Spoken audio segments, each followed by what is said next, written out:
Vous avez créé un classeur que vous aimeriez partager avec vos collègues.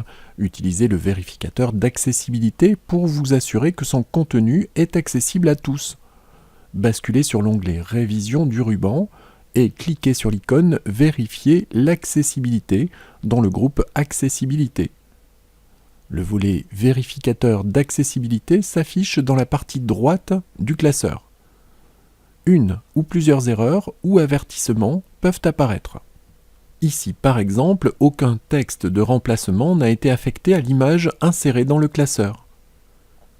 Pour corriger ce problème, déroulez la liste qui correspond à l'image dans le volet Vérificateur d'accessibilité et cliquez sur Ajouter une description. Entrez une ou deux phrases pour commenter l'image. Si un synthétiseur vocal pour malvoyants est relié à l'ordinateur, ces phrases seront prononcées lorsque le pointeur de la souris sera placé sur l'image.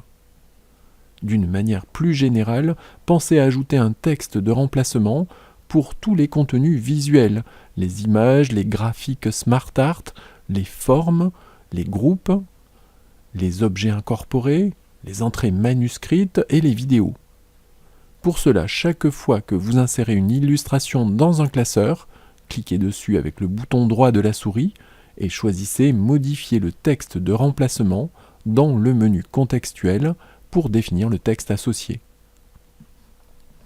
Un avertissement est également donné dans le volet du vérificateur d'accessibilité. Le nom de la feuille est feuille 1, c'est-à-dire le nom défini par défaut par Excel. Préférez un nom plus explicite pour chaque feuille de calcul, ceci afin de faciliter leur identification par des personnes déficientes visuelles. Veillez également à supprimer les feuilles vierges qui pourraient se trouver dans vos classeurs. Si vous insérez un lien hypertexte dans une cellule, remplacez l'adresse URL par un texte plus facile à comprendre. Les lecteurs d'écran ne sont en effet pas très à l'aise lorsqu'ils doivent lire une adresse HTTP ou HTTPS. Remplacez par exemple le texte de ce lien par accès au site Wikipédia. Pour cela, cliquez sur la cellule qui contient le lien hypertexte, puis appuyez simultanément sur les touches CTRL et K du clavier. La boîte de dialogue « Modifier le lien hypertexte » s'affiche. Conservez l'adresse du lien, mais modifiez le texte qui s'affiche dans le classeur en agissant sur la zone de texte « Texte à afficher ».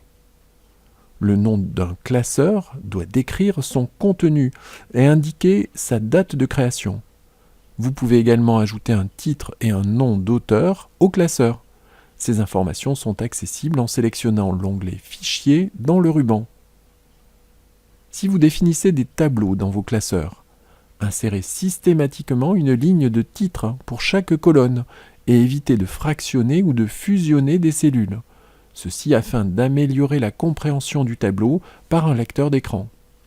Pour cela, assurez-vous que la case « Mon tableau comporte des en-têtes » est cochée lorsque vous convertissez vos données en des tableaux.